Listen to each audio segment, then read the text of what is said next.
예수께서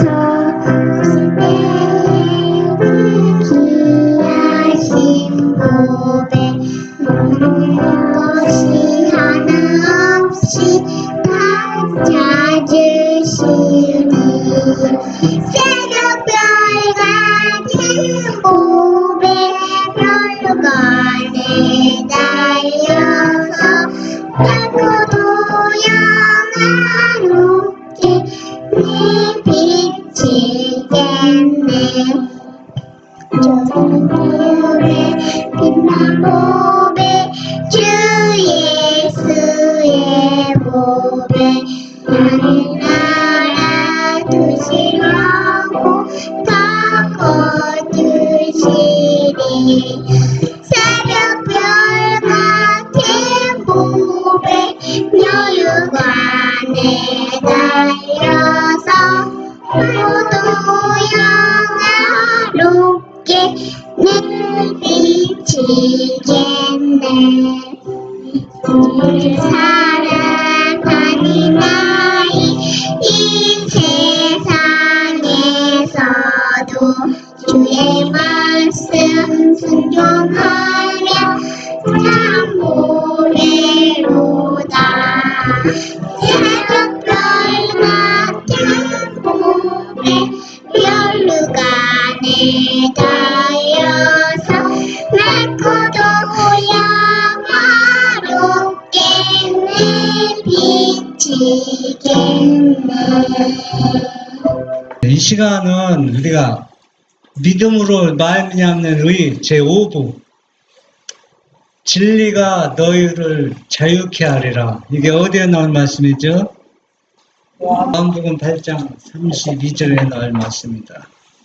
여러분은 요즘 하루하루 보내면서 어떤 부담을 안고 살아갑니까? 각자 다 다르겠지만 공통적인 부담을 느끼면서 살아가리라고 믿습니다. 요즘 이 세계가 어떻게 변해가는지 아십니까? 교황이 친위대를 모집었는데 시위대, 근위대지, 근위대가 이제 경호원이지, 경호원을 모집하는데 조건이 여러 가지가 있지만 눈에 띄는 조건은 뭐냐면은 삼일체를 믿는 신앙을 가진 사람이에요. 그 믿음으로 말미암는 제가 샤브가양 말씀드렸잖아요. 그 안에서 어떤 교리를 통해서 하나를 묶는다는 거예요. 여러분 기억나시는 거예요? 어떤 한 교리로 묶어서 완전히 내가 사람은 예수님 믿으면 말씀대로 말씀을 믿고 진리를 따라가야 하는데 그거 상관없이 무조건 어때요? 한 길로 가게 일방통행에 바로 이 교리로 묶는다는 겁니다. 한 교리. 그게 바로 뭐냐면은 삼일체 교리입니다. 삼일체 교리로 근본적인 하나님의 말씀을 아무리 중요하더라도 그건 어때요? 버리고 이 길을 따르지 아니하면 어때요? 결국은 그 사람은 뭐냐? 가장 악질로 오명을 씌우는 겁니다. 그러니까 듣기 좋은 말은 이단으로 누명을 씌우게 된다는 얘기입니다. 그러니까 이런 것들이 현실이 지금 점점 우리 앞에 다가오고 있습니다.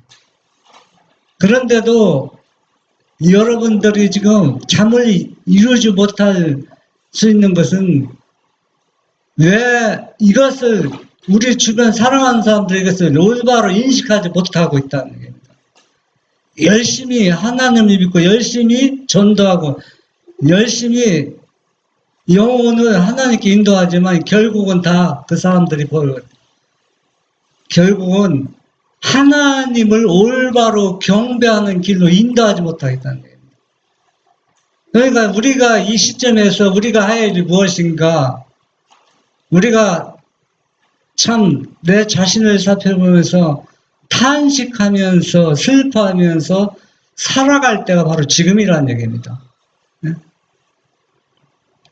그러면 시간마다 이 이야기를 하는 것은 저는 이미 이것을 충분히 이해하고 깨닫기를 자꾸 말씀드리는 겁니다. 왜? 너무 중요하기 때문에. 왜냐하면 이것을 통해서 우리 사랑하는 동료들이 다 이해하고 깨닫지 못하면 다 어디로 가느냐면은, 여러분, 이제, 에스겔 9장에 보면은, 탄식하며 우지 않는 사람들은 다 어디로 가냐면, 하나님이 그 사람들 아끼지 말라고 다 살육하는 그 장면이 나옵니다.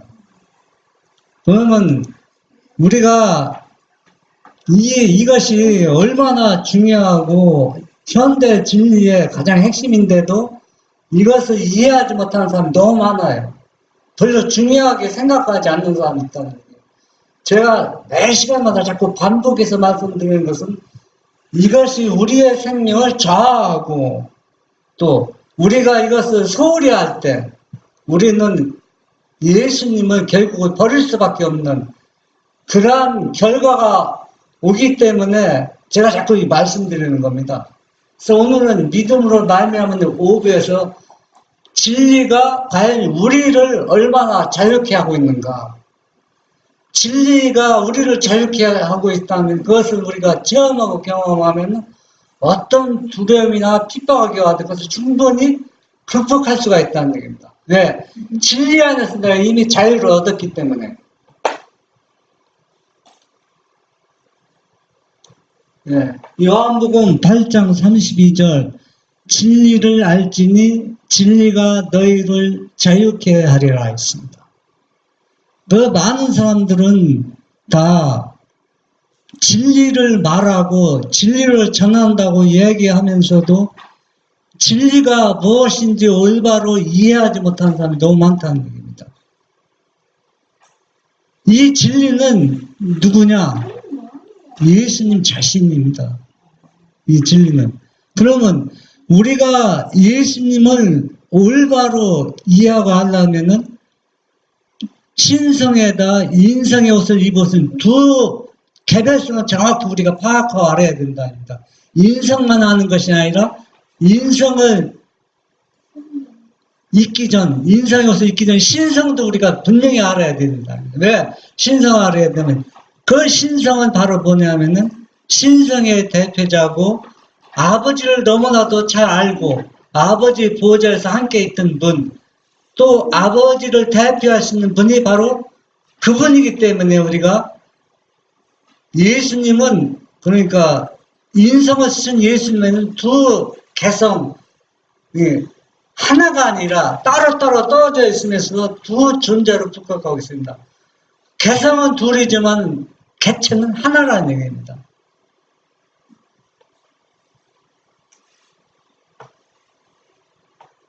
고린도후서 13장 13절 이건 읽어보겠습니다.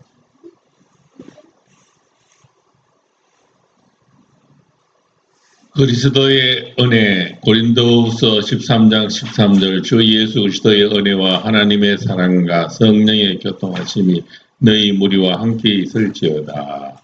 네. 오늘 제가 성경을 살펴보면서 과연 삼위일체 세 분 하나님 있다고 주장하는 사람들은 무엇 때문에 세 분이 있다고 주장하는가, 그 책을 한번 펼쳐봤습니다. 우리 교회에서 나온 거 있잖아요. 책을 보니까 이 성경절 중심으로 삼위 하나님 있다는 것을 부각시켰더라고요, 이 말씀이. 그래서 과연 이 사도 바울은 이 말씀을 어떻게 이해하고 또 복음으로 전수했는가 제가 살펴봤습니다. 여기에 보면 주 예수 그리스도의 은혜와 누굽니까? 예수님이죠. 인성을 쓰셨던 예수님입니다. 그러면은 하나님의 사랑과 누굽니까? 아버지 하나님이지만 이것도 예수님 자신입니다. 예수님 자신. 그리고 이제 왜 예수님 자신인지 이제 제가 다음에 이제 설명을 드릴게요. 그 다음 성령의 교통하심이 너희 무리와, 이건 누굽니까? 이 성령은 이것도 예수님 자신입니다. 예, 예수님 자신. 그러면 제가 이제 물론 하나님의 사랑은 아버지 존재를 나타낼 수도 있습니다. 아버지라고도 볼 수도, 그것은 틀린 진리가 아닌 건 아닙니다. 왜냐하면 예수님과 아버지는 하나이기 때문에.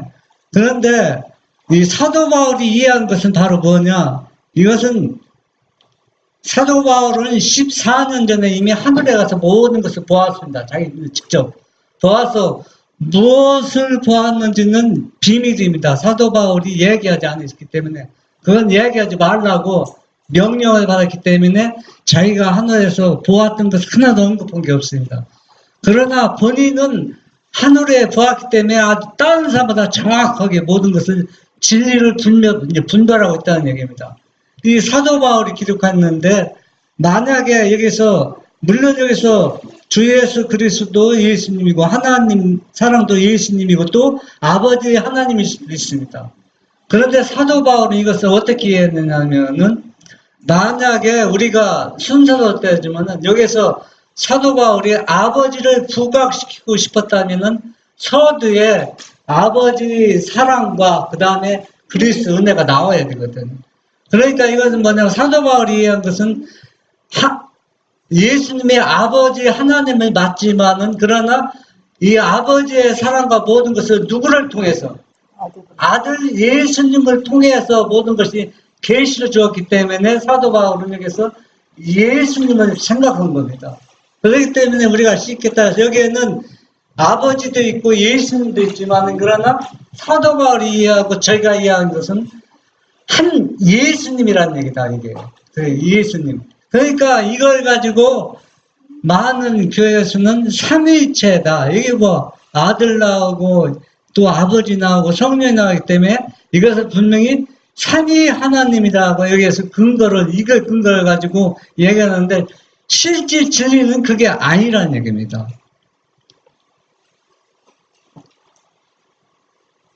요한일서 1장 3절에 보면 우리가 보고 들은 바를 너희에게 전하면 너희로 우리와 사귐이 있게 하려 하오니 우리의 사귐은 아버지와 그리스도 예수 그리스도와 함께합니다. 여기에는 뭐였어요? 우리의 사귐은 아버지라고 있습니다. 이 아버지라는 얘기는 여기에서는 아버지를 부각시켜서 아버지가 먼저 나왔습니다. 이것은 그러니까 예수님보다도 아버지를 뚜렷하게 구분한 겁니다. 그러니까 그 아버지가 또 누구세요?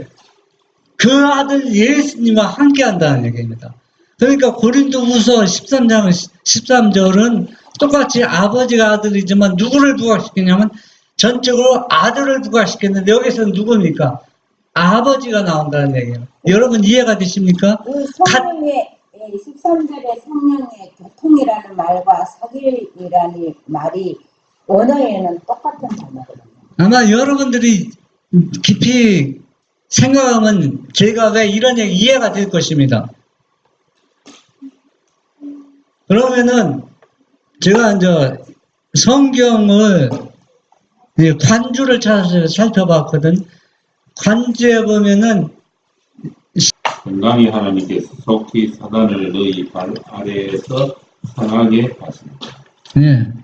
여기 보면은 고린도후서 13장 13절 하나님의 사랑과 참 그리스도의 은혜와 거기에 찾으면 그리스도 은혜가 뭔가 관주에 보면은 어디를 연결시키냐면 로마서 16장 20절을 연결시켰습니다.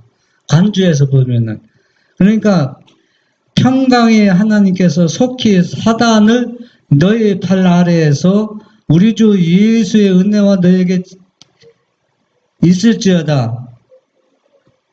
사단들, 여기 예수님이 사단을 완전히 십자가를 통해서 완전히 사단을 어떻게 발 아래로 완전히 묶어버렸다는 얘기죠. 그러니까 진리가 사단을 꼼짝할 수 못하도록 그렇게 이미 예수님께서 누구예요? 그러니까 결국은 뭐냐면은 관주는 이것을 누굴 가리키냐면 예수님을 가리킵니다. 하나님의 사랑을. 그러니까 이 예수님은 누구에서 나오는 겁니까? 아버지의 하나님부터 다 나오는 거다. 근원은 아버지 하나님이라는 얘기입니다. 예수님이지만 근원은 누구?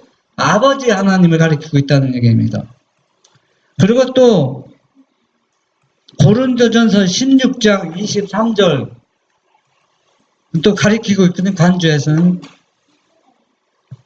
여기 보면은 주 예수 그리스도의 은혜가 너희와 함께하고 있습니다. 그러니까 여기 보면은 이 관주는 그리스도 은혜는 로마서 16장 20절하고 고린도 전서 16장 23절을 지금 가리키고 있습니다. 이게 바로 뭐냐? 그리스도를 은혜가 누구냐 하면은 이제 성경절이 그렇게 연결시켜 주거든요. 그럼 여기에서는 다 뭐냐면은 아버지와 아들 하나로 나옵니다. 다 하나. 그러니까 뭐 아버지가 하나님이 나오는 것도 예수님, 또 아들 나오는 것도 그 아들 속에 누가 있다는 얘기입니까? 하나님, 근원은 아버지라는 얘기입니다. 그러니까 개체로는 두 개체죠. 그러나 사상은 하나라는 얘기입니다. 여기서. 그러니까 여기에 보면 쉽게 따지면 그리스도의 은혜와 하나님의 사랑과 이것은 아버지와 아들을 가리키지만은 뭡니까? 진리는 하나이거든. 다 아버지한테 나오는 거니까. 그러면 하나님의 사랑은 뭔가? 유다서 1장 21절이거든. 하나님의 사랑은 이 관주를 어디로 연결시켰는가? 유다서 1장 21절. 하나님의 사랑, 유다서 1장 21절. 하나님의 사랑 안에서 자기를 지키며 영생에 이르도록 우리 주 예수 그리스도의 공유를 기다리리라. 여기에도 하나님의 사랑은 바로 예수님을 믿지만은 그 예수님이 근원은 어디에서 나오는 겁니까? 아버지의 하나님한테 나오는 겁니다. 그러면은 우리가 이 성경절을 계속 살펴봐도 아버지와 아들은 하나로 엮어서 나옵니다. 하나로. 엮어서 나오겠지만 그러나 분명히 이 성경 말하기를 아버지와 아들 예수님은 뭐예요? 개별성이 따로 있다고 강조합니다. 개성도 따로 있습니다. 하나가 아니라는 얘기입니다. 그러면 저 성령은 개성은 어디서 나오는가 한번 살펴보겠습니다. 성령을 관주로 어디로 연결하냐면 빌립보 2장 1절로 연결하더라고요. 한번 읽어보겠습니다. 그러므로 그리스도 안에 무슨 권면이나 사랑에 무슨 의로나 성령에 무슨 교제나 긍휼이나 자비가 있거든. 여기 보면 또 빌립보 1장 5절과 4장 15절을 연결했는데 빌립보 1장 5절에 보면 첫날부터 이제까지 복음에서 너희가 교제함을 인함이라. 또 4장 15절에 보면 빌립보 사람들아 너희도 알거니와 복음의 시초에 내가 마게도냐를 떠날 때 주고받는 내 일에 참여한 교회가 너희에 아무도 없으니라. 결국은 뭐냐면 이 성령이라는 존재는 결국은 따로 어떤 개체에서 나오는 것이 아니라 이것도 아버지와 아들 그 사랑 그러니까 이건 영을 얘기하는 겁니다. 영. 그러니까 우리가 이게 분명히 파악할 것은 우리 마음속에 예수님이 사랑과 하나님의 사랑이 우리 마음속에 어떻게 들어오느냐 이게 중요하거든요. 그러면 개체를 가진 그대로 우리 마음에 들어오면 절대 그건 아니라는 거예요. 개체로 들어오는 게 아니에요. 하나님은 우리와 모양은 똑같다 했잖아요. 모습은 달라, 모양은, 형상은 똑같다고 했잖아요. 왜냐하면 아담이 하나님의 형상으로 지음받기 때문에. 그러면 개체 가진 몸으로 예수님과 하나님 아버지가 우리 마음속에 들어온 거 아니라는 얘기입니다. 그러면 뭐로 들어오느냐? 성령, 그분들의 영으로 들어온다는 얘기입니다. 영은 개체가 있어요? 없습니다. 없지만 근원은 어디라는 얘기입니까? 근원이 아버지와 아들이라는 얘기입니다. 그러면 우리가 미국에 있는 아는 사람에게 전화하면은 우리 김경호 장로님이 만약에 딸이 미국에 있다면 전화로 서로 대화를 주고받을 수 있죠. 그러면은 딸의 목소리도 듣고 또 엄마, 아빠의 목소리도 듣는데 그건 근원은 누구로부터 나오는 겁니까? 목소리가. 부모로부터 아버지나 엄마의 목소리 나오고 또 딸의 나오는 겁니다. 그러면 소리 자체는 내가 듣지만 소리 자체가 어떤 개체가 있는 건 아니잖아요. 만약에 개체가 있다고 생각하면은 어때요? 오늘은 이거 어디로 가야 됩니까? 정신병원에 실려가야 돼요. 정신병원에. 그렇잖아요. 그렇지만은 분명히 나오는 뭐라고 그럴까? 어디서 나오는 뭐라고 합니까? 그게? 출처가 있을 거 아닙니까? 출처. 출처는 개체가 달린 사람 몸에서 소리가 나간다는 얘기입니다. 그러면은 성령도 만약에 하나님 중에 한 분이라면 출처가 분명히 있어야 돼. 출처가. 그렇잖아요. 왜냐하면은 아버지나 아들도 모든 영은 누구로부터 출처가 있잖아요. 분명히 성경에 얘기하고 있잖아요. 출처가 없이 나오는 건 없어요. 그러면은 이 아버지와 아들 출처는 어디입니까, 여러분들이? 성경을 살펴보니까 어디예요?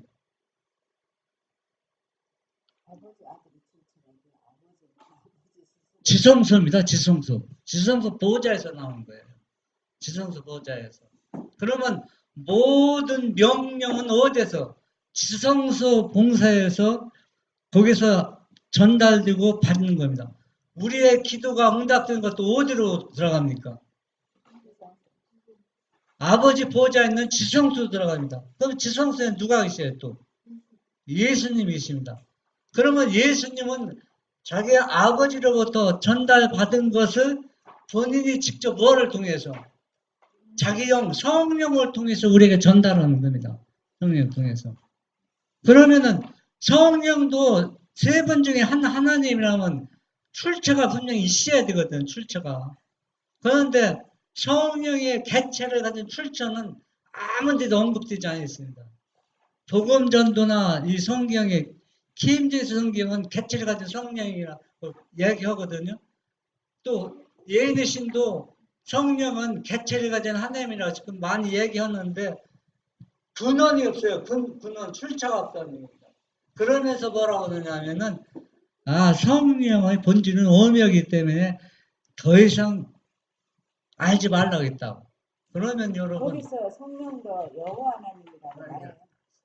그러면은 성령이 누구보다 더 신비에 속합니까? 아버지와 아들보다 신비에 속한답니다. 여러분 아버지의 연구하는 거, 예수님의 연구하는 거 오묘하기 때문에 연구하지 말라고 했습니까? 그런 성경책 보셨어요? 없습니다. 무한정 우리가 연구하고 기도하라고 했습니다. 그분의 존재에서 알기를 원하는 사람은 계속 더 깊이 하는 거예요. 그런데 성령의 존재는 아버지보다 더 오묘하기 때문에 비밀이기 때문에 더 신비롭기 때문에 연구하지 말라는 얘기거든. 그러면 결국은 누가 높다는 얘기입니까? 성령 하나님이 제일 높다는 얘기라는 얘기입니다. 이거는 우리가 깊이 말씀으로 생각해 보지 않으면은 이거는 나중에 크게 땅을 치며 통곡할 날이 올 것입니다. 한번 우리가 논리적으로도 너무 안 맞는 얘기예요. 그렇잖아요. 그러면은 우리가 이 성경절 보면서 과연 진리가 나를 자유케 하고 있는가 우리가 생각해 봐야 되거든요. 그러면은 화이프에는 성령의 본질은 오묘이기 때문에 더 이상 빛이 주어진 그 이상은 더 알라고 하지 말라고 얘기하는 것은 뭘 얘기했느냐면은 데살로니가 전서인가 디모데 전서인가 거기에 보면은 예수님은 신성에다 인성의 옷을 입었는데 한 개체 안에 두 개의 개성이 있고 개체가 따로 있는 것이 아니라 두 개의 개성을 가지고 한 개체 안에 있는데 이것 속에서 나오는 성령 여러분 이해가 됩니까? 이해 안 되죠? 몸은 하나인데 뭐가 개성이 둘이라는 얘기입니다. 몸은 하나인데 근데 여기에서 뭐가 나오는 겁니까? 성령이란 영이 나와서 우리를 능력 주고 또 우리를 도와주는데 그 이상은 우리가 아무리 연구해도 너희가 이해할 수 없기 때문에 그것은 어때요? 아무리 내가 성경이 말하고 얘기해도 너희는 인간의 지혜는 이해 못하기 때문에 이해하려고 하지 말라는 얘기입니다. 연구하지 말라는 게 아니라 아무리 내가 얘기해도 이것은 우리가 인간의 상식과 지혜로는 이것은 이해할 수 없다는 얘기입니다. 그 뜻이지 성령의 본질이 오매이기 때문에 연구하지 말라는 얘기가 아니라는 얘기입니다. 이것은 아무리 얘기해도 우리가 이해하지 못합니다. 여러분 한번 생각해 보세요. 장로님이 지금 몸이 하나잖아요. 하나인데 장로님 속에 두 개의 존재가 살고 있다면 이해가 됩니까? 어떻게 설명할 수 있어요? 네? 이거는 사람의 한계에서 이해 못하는 겁니다. 그걸 이야기하는 것이지 그게 바로 성경 경전의 비밀이라고 얘기했습니다. 805쪽에 보면은 이 말씀을 하시고 저희를 향하사 숨을 내쉬며 가라사대 성령을 받으라. 지금 예수님 지금 뭡니까? 숨을 내쉬며 소리를 이렇게 에너지를 발산하는 겁니다. 그래서 뭘 받으라 하겠습니까? 성령을 받아. 이 성령은 출처가 어디입니까? 누굽니까? 예수님입니다. 성령이 지금 나가는데 이 성령의 출처는 예수님이라는 얘기입니다. 지금 다른 데서 오는 게 아니에요. 예수님 몸에서 지금 성령이 나가고 있습니다. 이 성령은 누굽니까? 뭡니까? 예수님이 영이라는 얘기입니다. 우리가 더 분명하게 이해하기 쉽게 하면은 이 성령은 예수님이 신성에다 인성을 쓰셨던 그 개체입니다. 그러니까 거기에서 지금 뭐가 나갑니까? 성령이 나가고 있다는 얘기입니다. 너희가 뇌 지든지 사하면 사여질 것이요 뇌 지든지 그대로 두면 그대로 있으리라 하시니라. 우리가 전에 제가 믿음으로 말미암으로 얘기하면서 성령이 도움 없이는 무엇도 할 수 없다 했어요. 죄도 회개할 수도 없고 예수님 믿는 것도 헛일이고 예수님이 십자가 달린 것도 헛일이 될 수 있다 했잖아요. 그러면은 여기에 보면은 죄를 사하고 뭐하는 것은 누굽니까 지금? 예수님 몸에서 개체에서 나간 지금 성령입니다. 우리 일반 교인들이 믿는 아버지 아닌 또 아들 아닌 성령 그런 존재가 아니라는 얘기입니다. 이게 분명히 얘기했잖아요. 여기는 다 성령이 출처서 다 얘기했잖아요. 그런데도 사람들은 이거 이해가 안 되는 겁니다. 이해를 못하고 있는 거예요. 아직 그리스도께서 영광을 받으시지 않으셨으므로 성령은 아직도 충만히 나타나지 않았다. 이것은 예수님께서 부활하시고 제자들 만나서 지금 성령을 받으라고 성령을 주는 장면인데 아직 하나님께 영광을 받지 않았다는 얘기는 예수님은 부활은 했지만은 아직도 아버지로부터 정식으로 뭘 받지 않았다는 얘기입니다. 취임식을 받지 않았기 때문에 부분적으로는 성령을 주지만은 성령이 충만히 내릴 수는 없다는 얘기입니다. 그리스도께서 승천하신 후에까지도 성령의 더욱 풍성한 부으심이 나타나있다.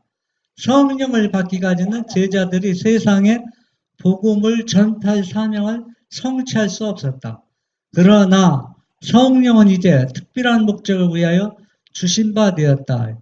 그러면 이 성령이 언제 충분히 내렸는가? 언제 내렸습니까?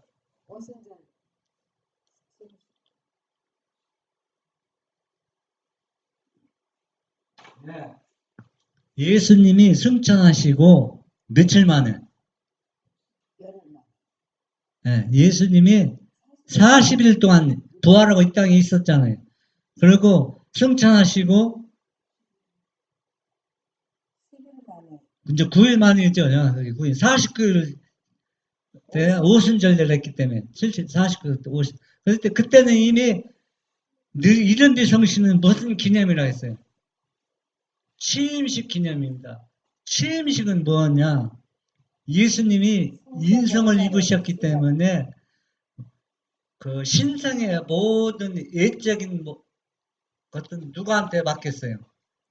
아버지 앞에 맡겼기 때문에 그것을 다시 찾는 겁니다.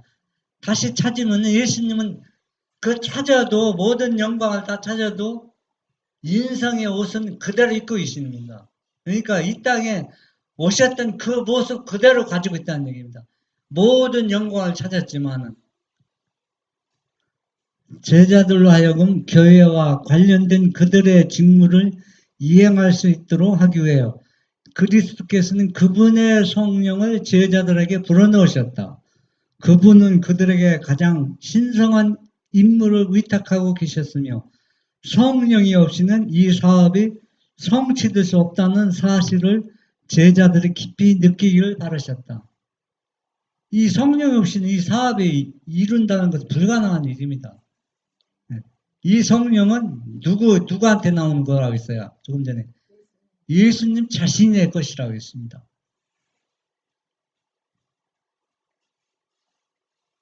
한번 읽어보세요. 성령은 영혼들 속에 영적 생명을 불어넣으신다. 성령을 나누어 주신다는 것은 그리스도의 생명을 나누어 주신다는 의미이다.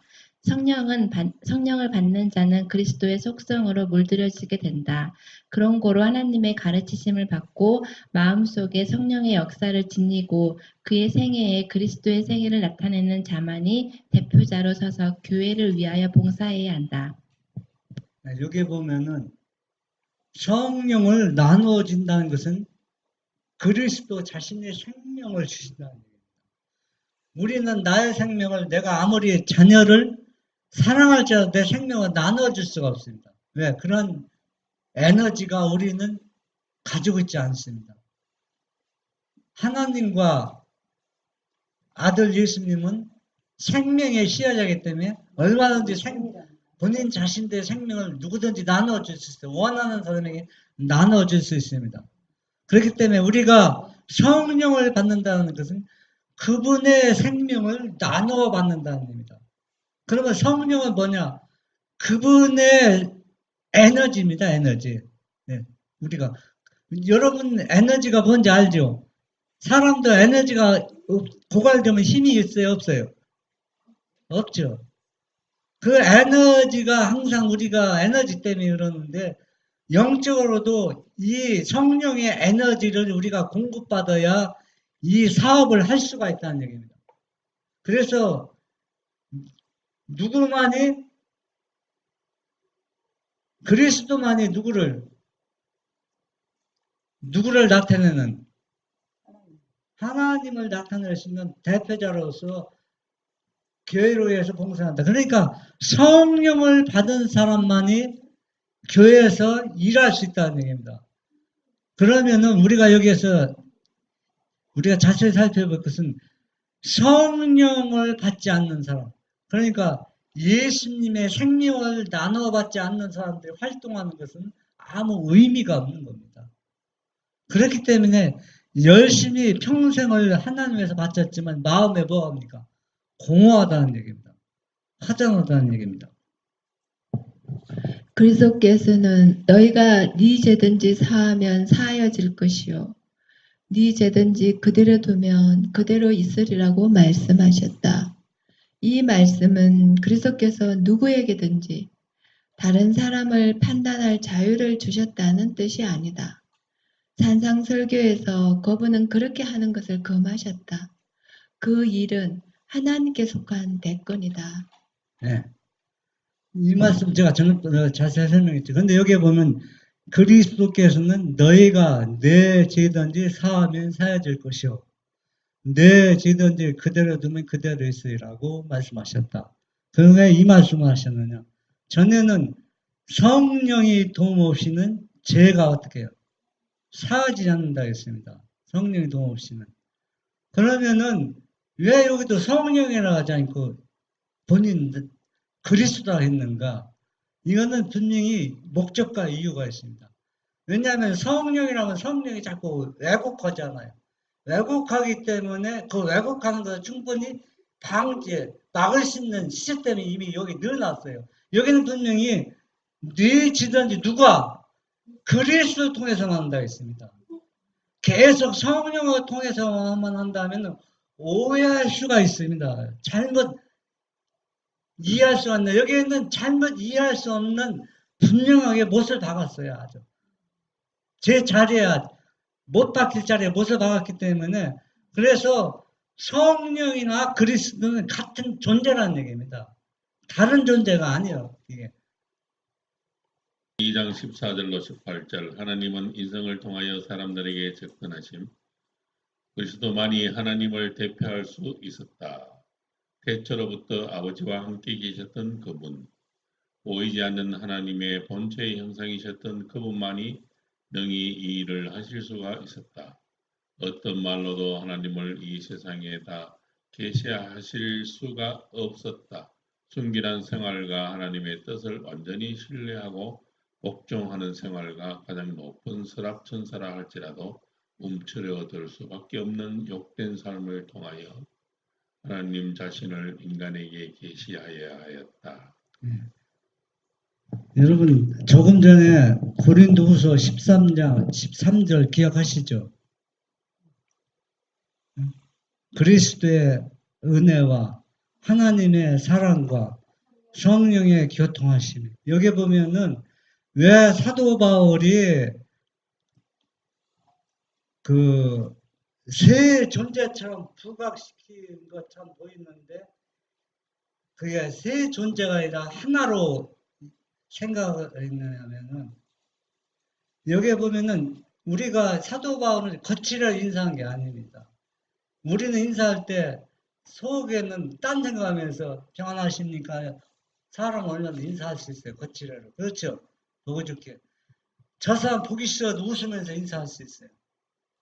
그러면 사도 바울이 인사할 때는 하나님의 사랑과 교통하심이 이런 게 이제 고린도후서 13장 13절 같은 오해할 소지가 제 기억으로는 세 가운데가 더 나오거든요. 나오거든. 그러면은 사도 바울은 실제 그냥 형제들을 사랑하기 때문에 그런 마음이 아니라 실제 하나님의 은혜와 사랑을 그 신자들이 그 안에서 교통하기를 간절한 마음으로 있다는 얘기입니다. 그러면 사도 바울은 자기가 아무리 그렇게 해도 하나님이 직접 예수님을 거치지 않고 사랑과 은혜를 우리에게 전달할 수 없다는 걸 다 알고 있어요. 전달이 안 되는 거 알면서 네가 하나님 은혜로 태어날지어다. 사도 바울이 그렇게 이야기하지는 않을 거라는 얘기입니다. 그것은 누구를 통해, 여기 보면 분명히 있잖아요. 누구를 통해서? 하나님은 예수님의 자기 아들 인성을 통해서 하나님이 접근한다 하겠습니다. 아버지 하나님이 자기 아들 인성을 통해서 접근. 그러니까 사랑과 평안도 누구를 통해서? 예수님을 통해서 하는 겁니다. 그러니까 사도 바울은 이것을 올바르게 것을 이해했다는 얘기입니다. 그런데 많은 신학자는 이것을 어떻게บอก냐면 세 존재를 부각시켜서 세 분이 따로따로 있다고 부각시키는 겁니다. 그러니까 성경을 얼마나 왜곡하고 있는 것. 사실은 왜곡하고 있는지도 모르고 있다는 얘기입니다. 이것이 진리처럼 받아들이고 있다고 또 그렇게 가르치고 그것을 또 가르치면 그대로 받고 믿고 있다는 얘기입니다. 이렇게 하기 위하여 우리 구주께서 신성 위에다 그의 인성의 옷을 입으셨다. 그는 인간의 신체와 정신 기능을 이용하셨다. 이렇게 함으로써만 인간의 이해를 받을 수가 있었기 때문이었다. 인성을 갖고 있어야만 인간의 마음에 이룰 수가 있었다. 여기 보면 확실히 또 못을 박았어요. 인간에게 접근할 수 있는 것은 신성에다 인성을 입은 그 존재만이, 그분만이 우리 마음에 들어올 수 있고 우리와 함께 할 수 있고 우리를 도울 수 있습니다. 그런데 이분을 젖혀놓고 어떻게 성령 하나님이 도움 없이는 구속 사업을 이룰 수 없다고. 이거 한번 생기면 우리가 정말 통탄할 일입니다. 가슴 치면서 우리가 통곡해야 할 일들. 이런 일들이 있는데 이런 시점에서 우리가 어떻게 우리도 예수님의 제자들이 이름비를 받고 복음을 전한 것처럼 우리도 이러한 성령을 받지 않고는 이 기별을 전할 수가 없어요. 감당할 수가 없다는 얘기입니다. 예수님께 신신당부했죠. 너희가 예루살렘을 떠나지 말고 무엇까지? 성령을 받을 때까지 기다리고 준비하라고 했습니다. 왜? 이 성령을 받지 않고는 이 기별을 전할 수가 없습니다. 그때 얼마나 핍박과 반대가 심했습니까? 그는 하나님께서 그를 위하여 예비하신 인간의 몸을 가지고 하나님의 품성을 생활로 나타내었다. 그는 하나님의 생활을 인간의 육체 가운데 구현함으로써 세상을 축복하셨다. 이렇게 해서 그는 신성과 인성을 결합시키는 능력을 가졌다는 것을 보여주었다. 우리도 예수님처럼 신성과 인성의 연합 없이는 하나님의 품성을 재현할 수 없습니다. 나타날 수도 없습니다. 우리가 여러분은 아무리 몸부림치고 여러 번 재산을 다 바쳐서 하나님 사에 투자해 보십시오. 신성이나 인성이 연합되지 않은 것은 여러분 마음에 공허할 뿐입니다. 그래서 우리는 예수님의 생명 에너지, 그 성령을 예수님이 숨을 쉬면서 내 부르시면서 이 성령을 받으라 할 때 우리는 그 성령을 기다리고 받기를 우리가 간절히 기도하고 준비해야 된다는 얘기입니다. 요즘 좀 어떤 일들이 일어나냐면 많은 교회 안에서 제가 좀 전에 그 정식으로는 얘기했지만 앉아서 얘기했잖아요. 그 범실론 그 뭐 밥을 갖다 놓고서 일주일 동안 뭐 착하고 좋은 말 하면 밥에서 곰팡이가 조금 끼고 막 욕하고 막 저주한 건 막 곰팡이가 많이 꼈다는 거. 그 밥들도 이걸 사람의 생각을 안다고. 이거는 뭐냐면은 다 사단의 걸작품이거든요. 이런 것들이 사소한 일이지만 이런 것들이 은근하게 우리 하나님이 믿는 많은 사람들을 다 지배하고 있다는 얘기입니다.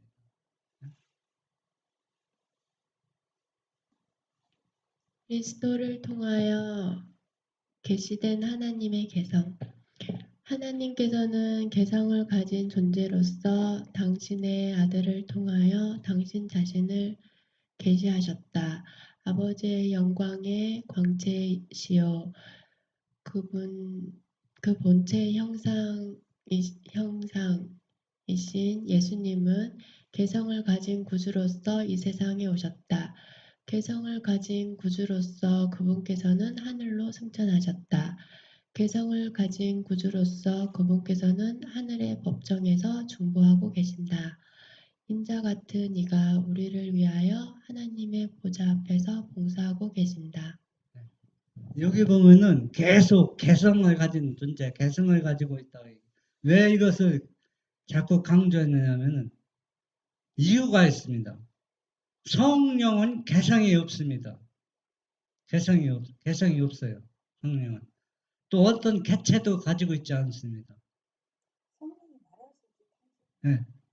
그러면은 그거는 누구의 출처가 우리가 미국에 전화할 때 누구한테 나오는 겁니까? 그 사람한테 그 개체 있는 몸한테 나가는 것이지 성령 자체가 어떤 개성 있는 게 아니라는 얘기거든요. 그러니까 그거는 탄식하는 것들은 누가 나오는 겁니까? 그 개성을 가진 몸에서 나가는 겁니다. 탄식하는 것도. 여러분도 아까 좋은 점 말씀하셨지만 저 미국 얼마나 거리가 멉니까? 내가 전화하면 내 목소리 들어요. 그 목소리 자체가 뭡니까? 목소리가 눈빛 달렸다고 생각하는 사람 누가 있어요?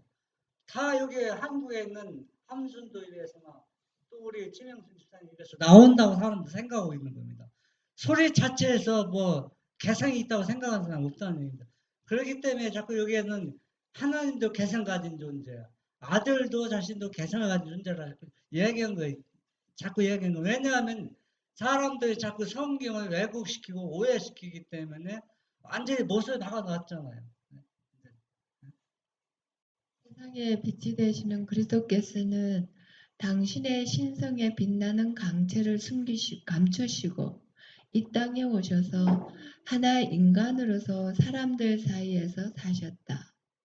그리하여 사람들이 죽지 않고 그들의 창조주와 사이를 분리시켜 놓은 이후로부터 어떤 사람도 그리스도를 통하여 나타나신 것 외에 어느 때나 하나님을 보지 못하였다.